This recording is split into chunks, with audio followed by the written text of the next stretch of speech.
लैंगिक समानता के क्षेत्र में जो वॉशरूम में खुद को बंद करके शीशे के। नमस्कार, आप देख रहे हैं संपूर्ण भारत न्यूज। मैं हूं यार यादव। आज हम बात करेंगे जाह्नवी का और जाह्नवी के सफ़र में खिलौनों का। इसलिए खिलौना मैं नाम दे रहा हूं कि हर एक पिता का और हर एक बेटी का कुछ न कुछ सपना होता है। यहाँ आप समझिए जाह्नवी का क्या सपना है और इसके जीवन का क्या सपना है। आप जितने भी लोग देख रहे होंगे, मुझे लग रहा है 13-14 साल की उम्र में अपनी बच्ची के लिए जो है हर एक बर्थडे पे जो है आप खिलौना ला के देते हैं। लेकिन ये बिहार की पहली ऐसी बेटी है कि मुझे जैसा लगता है, आप जानेंगे कि हर एक अपने बर्थडे पे ये अपने पापा को ये खुद डबल गिफ्ट देते हैं।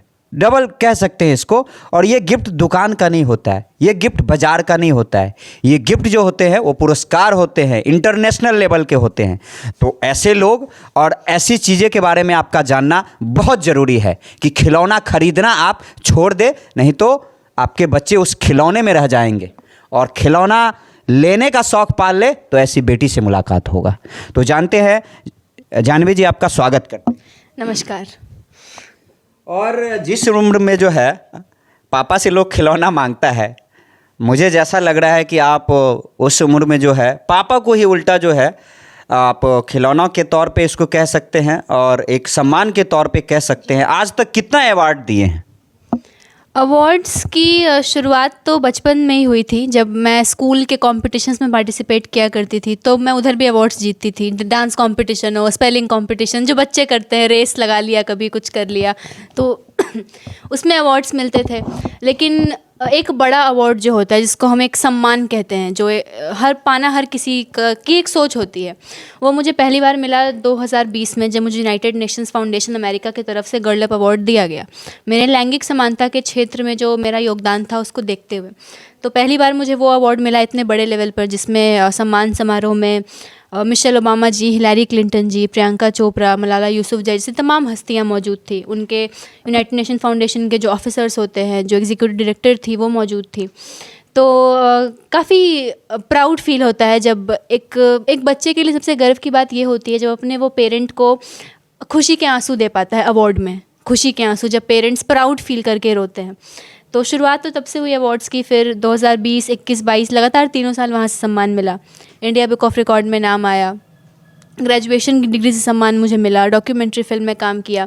पिछले साल miss tin India viewers choice का क्राउन और वहाँ पे miss tin India social worker का अवार्ड मुझे मिला, वो भी सम्मान मिला। और बार एसोसिएशन की तरफ से लॉयर्स के द्वारा मेरा सम्मान किया गया। उबुंटू लीडर्स एकेडमी की मैं एक लीडर हूँ और अभी आने वाले तारीख में मुझे अवार्ड मिलने वाला है। दिल्ली में 2 अवार्ड्स मेरे हैं, राष्ट्रीय फेस अवार्ड और इंटरनेशनल गांधी पीस अवार्ड। ये दोनों अवार्ड्स मुझे मिलने वाले हैं।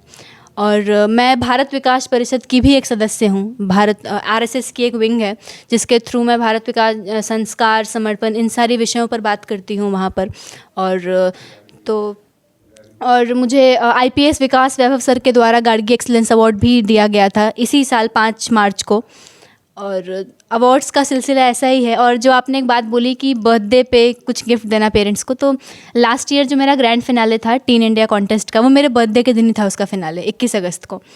तो मैं सुबह से ही, मुझे बर्थडेज़ में बड़ी एक्साइटमेंट होती है। बर्थडे से पहले अभी भी बहुत एक्साइटमेंट है कि बर्थडे आने वाला है, क्या होगा क्या नहीं।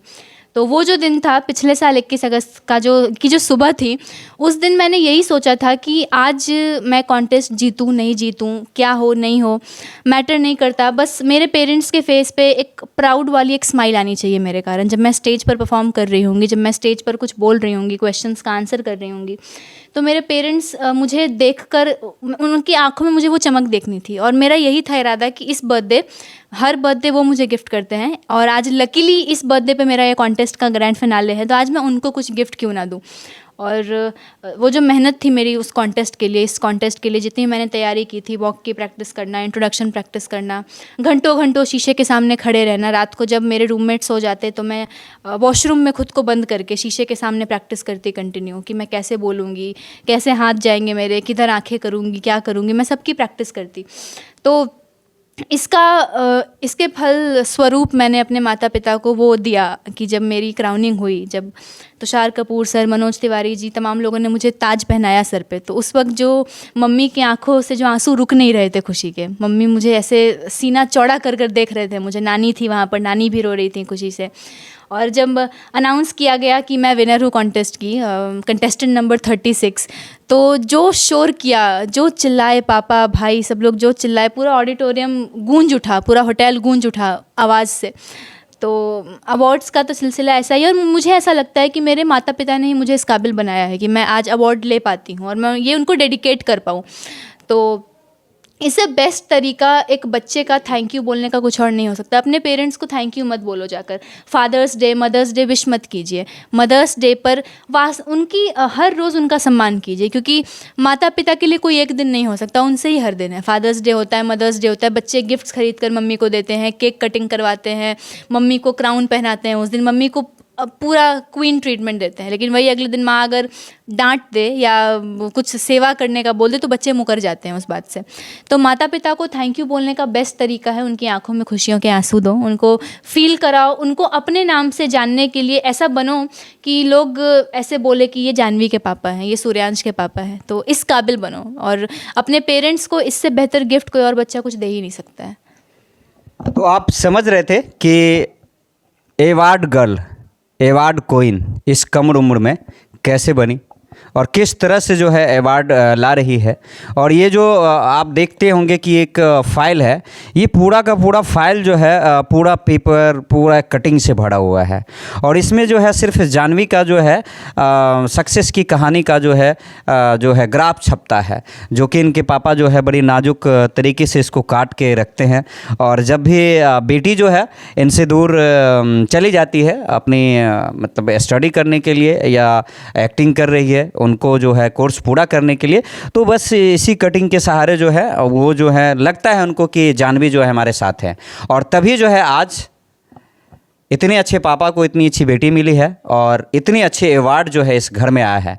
और आने वाले समय में जो है जानवी का बर्थडे भी है, तो मैं अपने चाहने वाले से और संपूर्ण भारत न्यूज़ की ओर से जो है मैं पहले विश कर रहा हूँ कि आपको जो है इस जहाँ का सारा उम्र इसलिए लगे कि इस बेटी की बहुत ज़रूरत है। और ये बेटी यदि इस धरती पे, इस धरा पे, कह सकते हैं इस संस्कृति में यदि रही तो बहुत कम दिन लगेगा कि ऐसी सोच और ऐसा डेवलपमेंट जो है आपको बहुत कम दिनों में दिखेगा। क्योंकि जिस जिम्मेदारी से जो है देश और एजेंसियां इनको जो है दे रखी है और चल भी रहा है, तो बहुत कम समय में जो है आने वाले समय में जो है आपको एक अच्छा जो है पहल, एक जानवी के पैरेलल में जो है ये सारी संगति की चीज़ जो होता है वो दिखने को मिलेगा। तो आप बने रहिएगा और जानिएगा कि एवार्डेड गर्ल कैसे बनी और समझिएगा। और जब आपको जानकारी मिल जाए और समझ में आ जाए तो प्लीज़ खिलौना लाना बंद करके बेटी के मन में क्या चल रहा है उस पर बात करिएगा। ये भी एक बड़ा सवाल है और ये छोड़ के जा रहा हूँ, आने वाले समय में मैं इस पर भी बात करूँगा। तब तक के लिए बने रहिए जानवी के साथ और संपूर्ण भारत न्यूज़ पे। और जानवी जी, मैं लास्ट में एक रिक्वेस्ट करना चाहूँगा कि आपके चाहने वाले और तमाम जो हमारे लोग हैं उनको क्या मैसेज देना चाहते हैं? उनको मैं यही मैसेज देना चाहूँगी, खासकर जो युवा पीढ़ी इस वीडियो को देख रही है उनको यही कहना चाहूँगी, समय का सदुपयोग करना सीखिए। समय से कीमती कुछ भी नहीं है। एक बार समय आपके हाथ से निकल गया, फिर उसको आप कुछ भी करके वापस, कितना भी पैसे आपको एक सेकंड नहीं खरीद कर दे सकता है। समय का सदुपयोग कीजिए, सपने देखना शुरू कीजिए। हमारी जो जनरेशन है वो सपने देखना भूल गई है, कुछ अलग करना भूल गई है। कुछ अलग करने का प्रयास कीजिए, मेहनत कीजिए, क्योंकि मेहनत से अच्छा कोई रास्ता नहीं है सफलता की ओर जाने का। माता पिता का सम्मान कीजिए। माता पिता से बड़ा ईश्वर, जीते जागते ईश्वर है जिनको आप रोज़ देखते हैं, उनका सम्मान कीजिए, उनसे प्यार कीजिए। और सबसे ज़रूरी बात ये कि खुद से प्यार कीजिए। खुद से प्यार करना उतना ही, अगर जो इंसान खुद से प्यार नहीं कर सकता वो किसी से प्यार नहीं कर सकता। खुद से प्यार कीजिए, खुद का सम्मान कीजिए, खुद के साथ समय बिताइए, मेहनत कीजिए और समय का सदुपयोग करना बहुत ज़रूरी है। तो चलिए, बड़े रहिएगा। धन्यवाद। जय हिंद।